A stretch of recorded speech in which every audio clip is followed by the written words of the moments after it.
Hi guys, James at Rampant Lion Reviews again for you today with another beer review. For this one, we are going to stick to Japan and we're going to return to a brewery that's featured on the channel many times before.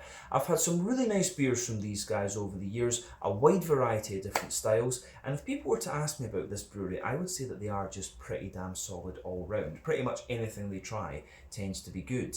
But the beer we're going to have a look at today is a sub-style that you don't find all that often these days, but one that can be very good if it's done well. I think this could well be my first Japanese brewed example of this sub-style as well, and there's a chance that I might have tried this beer before at one of this brewery's pubs. I'm about 80% sure that I might have had a small glass of this one at one of this brewery's pubs, but certainly when I saw that they bottled this one, it was one that I really wanted to get a hold of. So needless to say, I'm very curious to see what this beer is going to have in store for us. Hopefully it's another good beer. Hopefully it makes for an interesting review, and as always, I hope that you guys watching enjoy my take on this one as well. So yeah, for this review then, we are going to stick to Japan like I said. We're also going to stick to Osaka Prefecture, which is where I am right now at the time of filming this video, but we're going to go a little bit to the north of the city to Minoh, and that means that we're going to have a look at another beer from the wonderful Minoh Beer. But this particular beer is called Coffee IPA. It comes in at 6% ABV, and I think from the name you can tell what style this one is.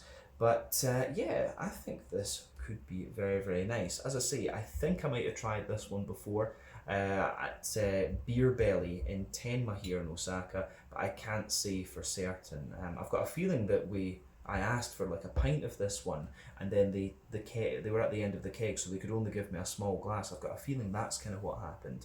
But yeah, as I say, I'm not 100% sure, but certainly I wanted to review this one. This is another beer that I picked up from craft beer based Mother Tree in Umeda here in Osaka. Great little selection of Japanese stuff up there, and they've also got a very good selection of foreign things, as well as some really quite rare aged stuff as well, in fact. So yeah, they brew their own beers too. Craft beer based Mother Tree is somewhere that you really do want to, yeah, that's somewhere that you really do want to go and have a little look at if you find yourself here in Osaka, and hopefully we'll do an out and about video there very soon.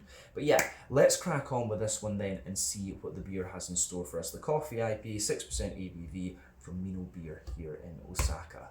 So, as always with my reviews, I'll tell you a little bit about the brewery before we taste the beer. If you want to get straight to the tasting though, just fast forward. All the usual links can be found in the video description below. That's the brewery website, the link to my other reviews that I've done from Minoh Beer before, and we will no doubt add more to that list at some point in the near future. But there's all the usual social media down there. If you want to see more reviews, do please consider subscribing to the channel. The support that you give is massively appreciated, and remember, you can go into the channel homepage and search for beer using the geography tagging system. So just go in there, use the little search bar, put in your hometown, state, county, whatever you like. If I've reviewed beers from the area that you search for, they will pop up. Failing that though, you can check out the playlist of beers from different countries. You'll find this one in the Japanese playlist along with a number of other things. That's being added to regularly because I'm very regularly over here in Osaka, of course, but do check out the playlist of beers from other countries as well, because there are some very interesting things on the channel these days.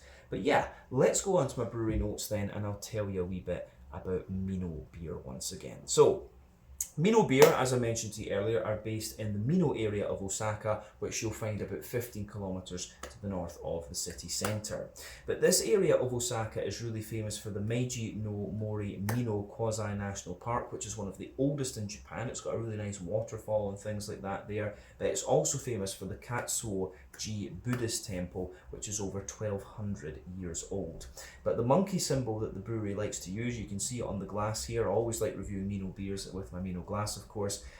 This is a reference to the monkey, Osaru monkey population in this national park. But the Minoh Brewery itself was established back in 1996, and it's owned by the Oshita family, who had run an alcohol shop for about 30 years prior to founding the brewery. So apparently the family went together for dinner one night, and on the way home, Papa Oshita pointed to a building and said that they would be brewing beer in there quite soon. And it turned out that he'd bought a brew kit from New Zealand and rented out this building. So the brewery apparently had an uphill struggle when they started, because many of the Jibiru breweries were going bust in the early 1990s. And public opinion wasn't really great about local beer. But Minoh have of course gone on to be one of the most decorated craft breweries in Japan, and one of the few survivors actually of the original Jibiru brewery boom, if you like. So basically in 1993, if I remember correctly, the alcohol laws in Japan were relaxed, and instead of having to brew 1 million litres of beer per year, you could instead brew 200,000, and so many little breweries popped up and started doing that. The problem they had was the quality of their beer wasn't great, and they couldn't really match the price of the imported beer, because you know all the ingredients had to be imported from Germany, America, Australia or wherever. And then yeah, that put the prices and things up as well, and they couldn't really match the quality in those early days.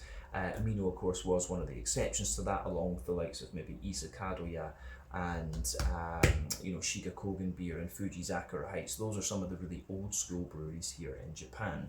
But a little bit later on, in 2012, Masaji Oshita, Papa Oshita, sadly passed away, and the brewery is now run by the family's 3 daughters. So Kaori had been appointed by her father to be the brewer. She trained initially at a brewery in Kobe before going on to train at the National Research Institute of Brewing, RNIB, in East Hiroshima. And Kaori says that she actually learned a lot on the job, and she's constantly tweaking her recipes, and she credits Nakanishi of Isakadoya as having been a great mentor to her. But in the 2000s, Mayuko joined the company, having freshly graduated, and she helped her sister with the brewing, bottling and labelling. And the third sister, in Nozomi, joined the company in 2010, and she manages the office side of the brewery. But in 2015, they invested in a new bottling machine, and they opened the Minoh Beer warehouse, and they also run the Beer Belly pubs in Osaka as well. I think there used to be 2 or 3 of these, but it might well only be the Tenma one that's left, if I'm not mistaken. But they're still quite a small operation, however, and they brew around 450,000 litres of beer per year. And as of July 2024, when I'm filming this review for you, these guys have produced 275 different kinds of beer according to Untappd. And like I said to you earlier, they do a whole variety of different styles. Probably my favourite beers from their core range would be the IPA, and the Pilsner is pretty good as well, actually. I was quite impressed with that in the last review that we did. And yeah, the Imperial Stout was always very good too, but I haven't seen that in a very, very long time, unfortunately. I'm not sure why they stopped that one, to be honest. But yeah, whenever I come to Japan, there's always something quite interesting from these guys, so it is definitely worth trying their beer if you get the chance. I would recommend that you go up to Minoh if you visit Osaka, because it's a very beautiful part, and of course you can check out the Minoh Beer warehouse after you've been walking to the waterfall. It's always a good place to go and chill a little bit and just refresh.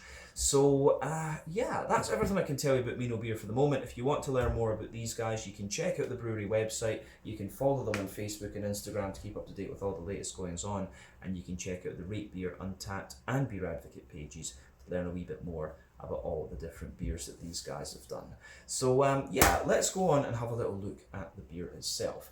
So this one, as we said earlier, comes in at 6% ABV. It is brewed in collaboration with Takamura Coffee Roasters, who are from the Nishi area of Osaka, the Nishi ward. And yeah, coffee IPAs for me are very, very interesting. I think I think the first coffee IPA that I had was actually from Overtone Brewing back home in Glasgow in Scotland, and they did a really, really good job of that. I think it was Rwandan Coffee IPA, and as you know, if you watch the channel for any length of time, I'm a huge fan of the Imperial Coffee Stouts as well. And you know, coffee beans are one of the most diverse adjuncts that you can put into beer. They're almost as diverse as, you know, the different kinds of hops, in all honesty. So yeah, I think this will be very, very cool. So when it comes to coffee beans, you know, the key things to think about is the area in which the coffee is grown, because of course you've got different water profiles, different soil profiles. That's all going to contribute to a different flavour of the bean. You have different varieties of the bean itself, and one of the other things apparently is the mazel, the meters above sea level, because basically the higher up that you grow the coffee, the more likely you are to get these kind of big fruity and aromatic flavours and stuff out of the bean. So yeah, it's really interesting stuff. And mixing it with an IPA is a whole different ball game to making an imperial coffee stout. But yeah, I think Minoh, if they did an imperial coffee stout version of that original imperial stout that they do, I think that would be very interesting too. But yeah, cool to see these guys collaborating with another local business. But let's get this guy out into the glass and see how we get on. I'll just let you have a little look at the bottle cap there, the Ozaru Monkey, which you'll of course find on many of the Minoh things. But I believe this beer was just released this month in August 2024, either that or at the very end of July. But yeah, let's do this. Very curious about this one. So, nice little bit of smoke on the opening there, and we'll get the beer out and into the glass. So, let's do this. Very curious about this one, as I say.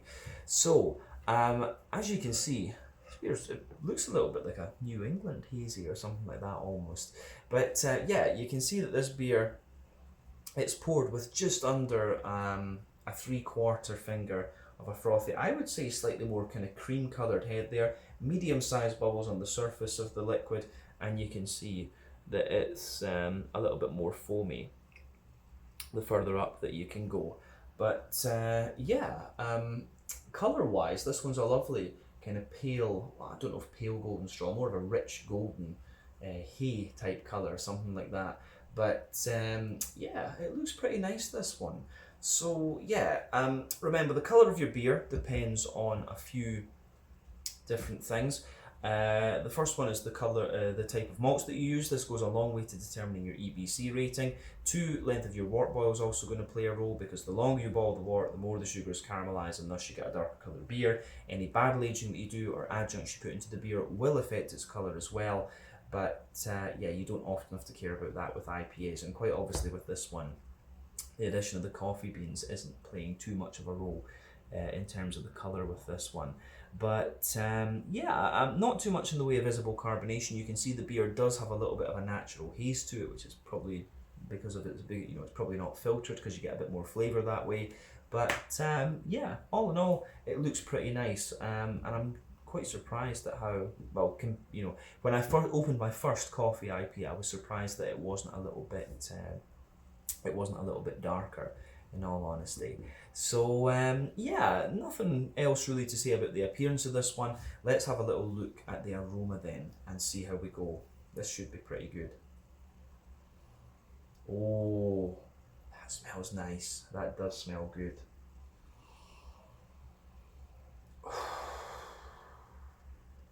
That's lovely. That is good. I think when it comes down to it, I'm pretty sure I've only reviewed, 2 or 3 coffee IPAs on the channel over the years. It really isn't a sub-style that you find all that often. One of the most unusual IPA sub-styles that I ever came across was a Rauch IPA, which was from a French brewery. I discovered that one at a little French beer festival at Malmo Brewing in Sweden.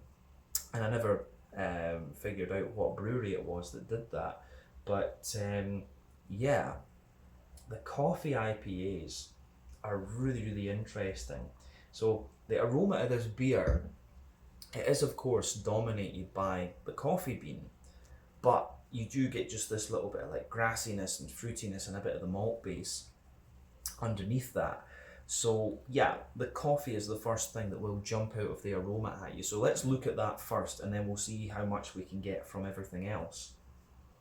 So of course, with the coffee bean, you have that big sort of fibrousy, beany type quality to it.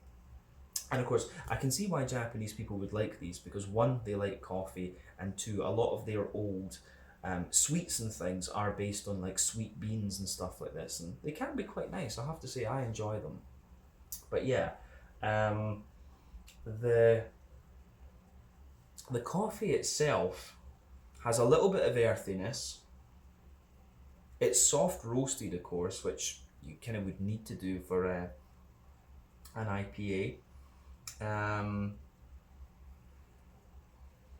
you've got a little, you have a little bit of aromaticity to it, but not overly much. And it has got a very slight, maybe figgy or black curranty type note to it. So yeah, you can see,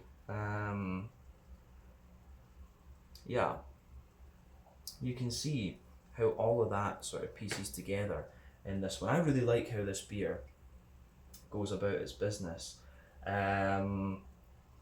Yeah, I think this is very, very nice. So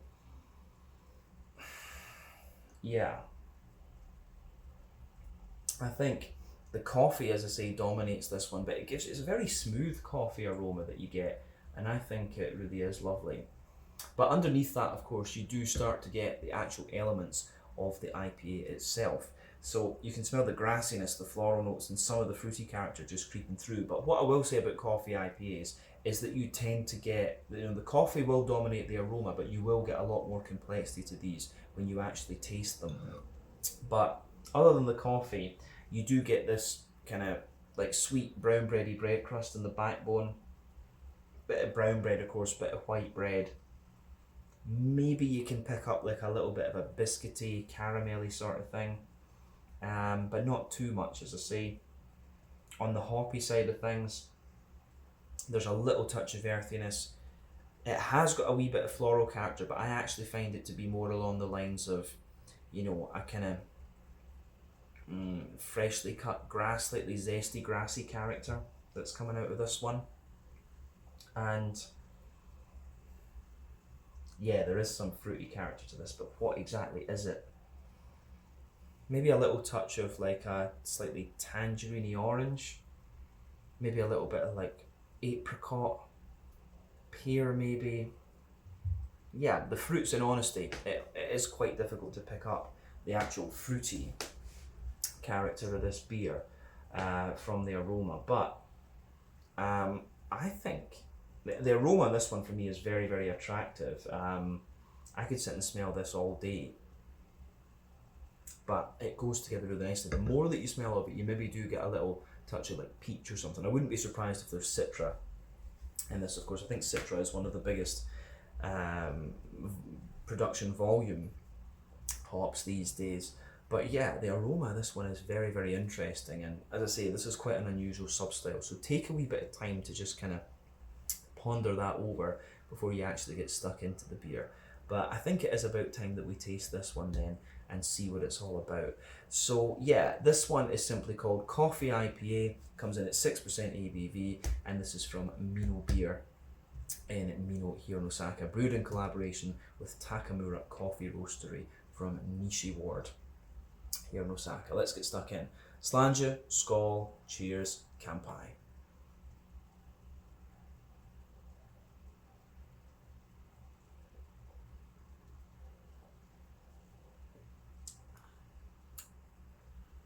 Oh yeah, as I expected, this is pretty damn good. Yeah, again, as I often say about Japanese beers, this one's very light and very drinkable, and also very clean. The Japanese have this view of beer that it should be clean, refreshing, and light. That's just what it should be. And this you often find this in the craft beers. They're packed full of flavour. The Japanese love a big flavour, but they love a big flavour, but they will stick to, quite often you will find that they will stick to a slightly lighter mouthfeel, in all honesty. But it could well be due to the quality of water here as well. You have to remember that Japan is a volcanic island, and they do take pride in that, as we do in Scotland. We're very, very proud of our tap water too. But yeah, the flavour of this beer kind of gives you everything you want, and like I said, it has that a little bit more complexity to it. than you might expect from the aroma. But the coffee does play a big role in this one. So let's break this beer down then and describe the flavour for you a wee bit more in depth. I will say as well, from tasting this, I've got a feeling that I have actually had this one before, so I think I might be right about what I said about having had this at Beer Belly Tenma actually. But I do remember it being a bit sweeter than this, I will say that. So yeah, middle third of your palate then. The backbone of the beer is that fresh, kind of wholemeal brown bready, white bready bread crust. Further forward on that middle third of your palate, you can feel there's a nice little bit of, there is a little bit of that kind of woody note in there, and you can feel maybe just a little smattering of Jacob's cream cracker coming out of this one. So yeah, I like that about this beer. The backbone is there. On top of that, you can feel there's a little bit of, actually, I'm trying to figure out if the coffee bean is kind of sitting above that bread crusty layer and before the bread. I think it might be, in all honesty, and that's quite interesting because normally I think it's sitting, the coffee is sort of sitting in that border region between middle and back third of your palate, but also in the base of the middle third of your palate too.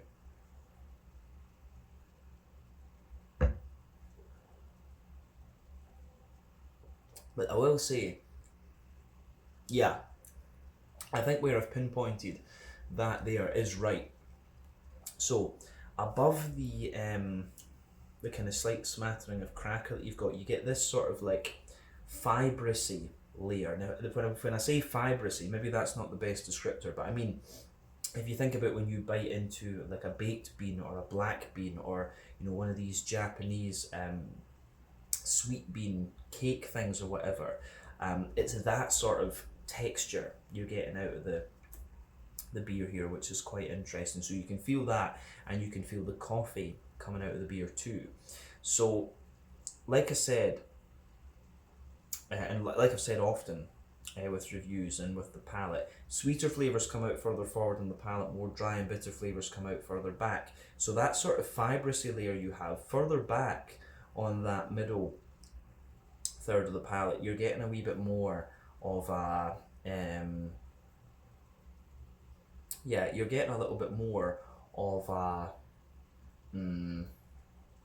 like earthy, roasty kind of character. But as you come further forward, it sort of mellows out, and you start to get a more like floral aromatic, and there's a little bit more of a kind of floral aromatic note to it. And you start to get on top, you start to get some of the kind of fruity notes there, like a very slight fig or a kind of black curranty note out of the coffee too. So yeah, in all, the fibrousy layer above the cracker in this one's quite interesting. But then above that, you start to get some bready notes, which will be from the barley malt. So there is a little bit of a sweeter brown bready character in there, and then you've got a white bready character above that. And maybe at the top of that, you're starting to get a wee touch of like brown sugar.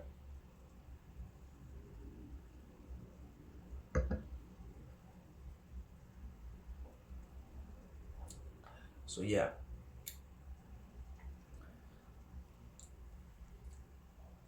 The brown sugary notes out of this one, the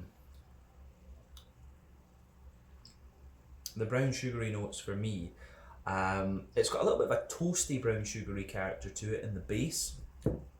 Further up from that, you get a little circle in the dead centre of your palate, so there's a wee Werther's Original note out of this one. So there's a wee bit of that Werther's Original butter candy butterscotch in there, and then in the dead centre of your palate, there's a wee bit of a sweet caramelly note as well.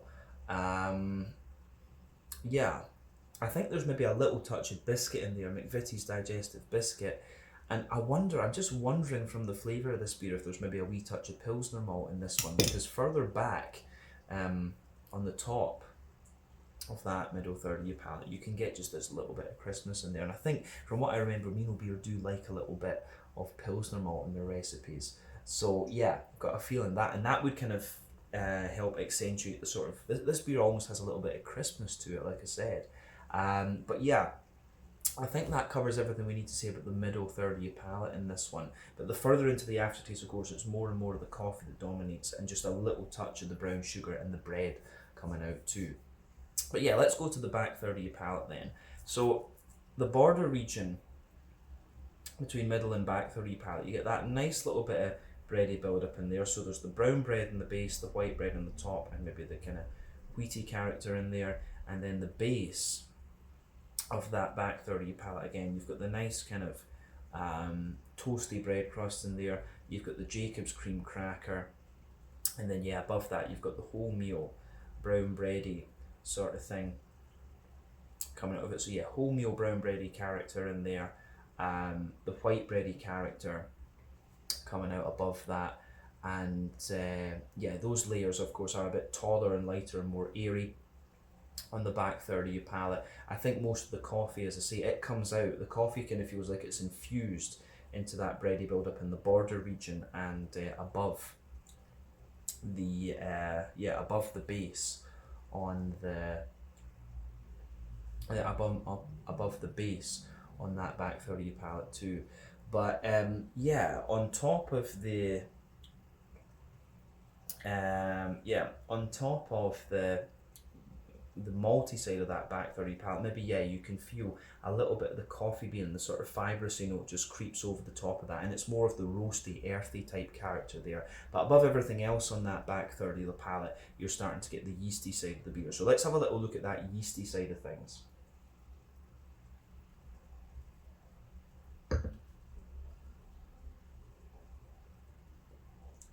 So yeah,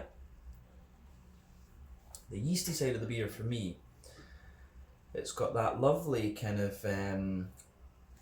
sweeter brown bready character in the middle. Then it's surrounded by a more wholemeal brown bready note, and then around the edge of it, around the edge of that, you have around the edge of that, you've got a bit more of a kind of toasty, slightly well-fired bread crust note. So yeah, sweeter brown bread in the middle, a bit more of a kind of grainier brown bread around the edge, and then yeah, toasty bread crusty character there. And let's just say all of that sits on top of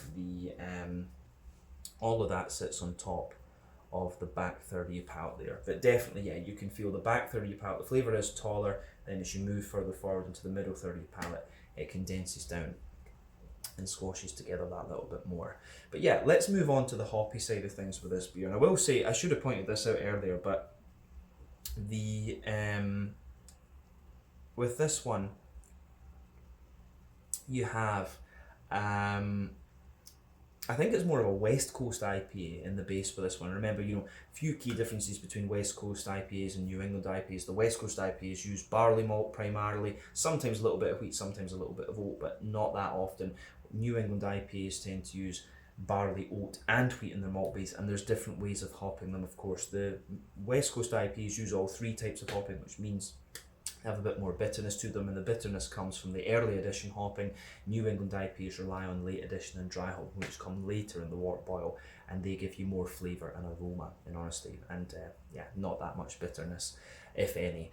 But the base IPA in this beer certainly feels more like a West Coast IPA, in honesty. So this beer does actually have a little bit of bitterness in its green component. So yeah, in the back corners of the palate, you do have a little bit of earthiness in there, which builds well with the coffee notes out of this beer, incidentally. So you've got that little bit of earthiness there. It does get a little bit herbal and maybe slightly woody coming further forward, but as you push further forward on the sides of your palate there's a little slight touch of pine resin there, but I think it gets more sort of floral and spicy as you reach the front corners of the tongue. Then around the front curve of the palate, you've got that little bit of lighter grassiness coming out of it too, and the grassy character does have a wee slight zestiness to it as well, I would say.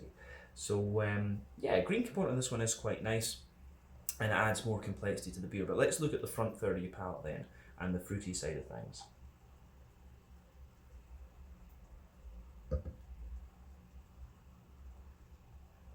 So yeah, for me, the fruity side of this beer, it has, I would say that the fruity side of this beer is a little bit more, it's quite oily actually. But yeah, the border region between front third and middle third of your palate, again, you get a little bit of that bready build up in there. You've got the kind of brown bread, the white bread, and you can feel a wee bit of the roastiness of the coffee in there as well on top, which is interesting. A wee bit of that fibrous bean quality. And the base of the front third of your palate, again, you've got the bread crust, the cracker, the sort of fibrous note almost. But the fibrous note at the front of your palate's a little bit more kind of smooth almost and very slightly fruity. But then yeah, you've got the brown bread, the white bread, and then above that, that nice little oily bubble where the juicy fruity esters roll the way out of the beer. So let's look at the fruity side of things with this one then. So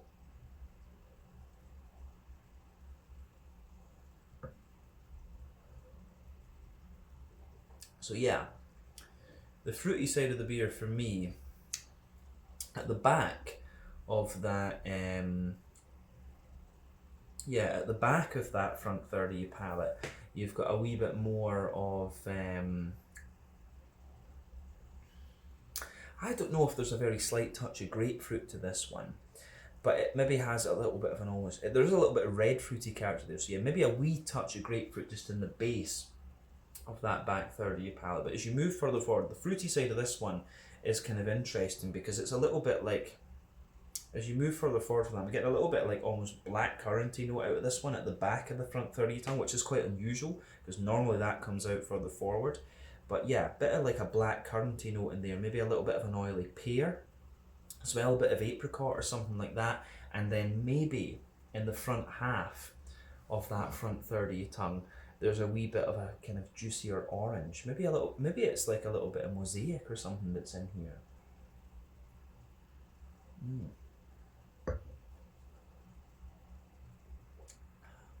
Yeah, I think for me, yeah, it's like a little touch of blackcurrant, a little bit of fig, some little bit of grapefruit as well, and a wee bit of a kind of tangerine orange, maybe a bit of oily pear, kind of underpinning it all too. Fruity side of the beer in this one's very, very interesting, but I think it matches everything else really, really quite well. But yeah, I think the way that this one goes together is very, very nice. This is a really enjoyable beer. As I say, I enjoy this sub-style, because maybe potentially because of the novelty of it as well. I think this is a very nice beer from Minoh Beer. So I think that's everything we really need to say about the flavour of this one. So in terms of the mouthfeel then, like I say, this beer is quite light and quite drinkable. So I'd say this is mid-bodied, right in the middle of the spectrum. The carbonation does feel as if it has a wee bit of crispness to this, and overall the mouthfeel is light and clean, as we've had from many beers from Minoh Beer before, even some of the bigger, heavier ones in all honesty. But yeah, IBU-wise, this beer has a bit of bitterness from the coffee, of course. It's also got a wee bit of hoppy bitterness, so I wouldn't be surprised if this one's like, 60, 70 IBUs, maybe even 80. It's somewhere in that region. It doesn't feel as if it's pushing the sort of, 90 or 100 IBU type vibes. But yeah, as I said, the backbone of the beer has some kind of dryness underneath. You've got the smoothness in the middle. You've got a bit of fibrousy character, which gives you a bit of bitterness from the coffee, but then the smooth bready notes in there, a bit of drier sweetness on top. And then yeah, you've got that lovely sort of juicy, fruity character coming out of it too. But all in all, really, really interesting beer, this one. As I say, the bottled version, I'm pretty sure now that I did take a little glass of this one in Minoh Beer. I'm pretty sure that it was a little bit sweeter on tap than it was for it was a little bit sweeter on tap than it is in the actual bottle. But in all, I think it's a really, really nice beer, and it gets a big thumbs up from me. So yeah, I think we can leave it at that for this one. This has been really interesting. So this beer was simply called Coffee IPA, came to you from Minoh Beer in Minoh, Osaka here in Japan, and it was brewed in collaboration with Takamura Coffee Roastery from the Nishi Ward. So yeah, let's leave it there. Once again, thank you for watching my beer reviews. Until the next time, please like, subscribe, share, all the usual YouTube stuff. Let me know your own thoughts on this beer in the comments section below. Let me know what your favourite beers are from Minoh Beer as well, and we will no doubt return to these guys again at some point in the very near future. But until the next time, Sláinte, Skål, cheers, check out my social media, check out their social media, and I'll see you guys very, very soon.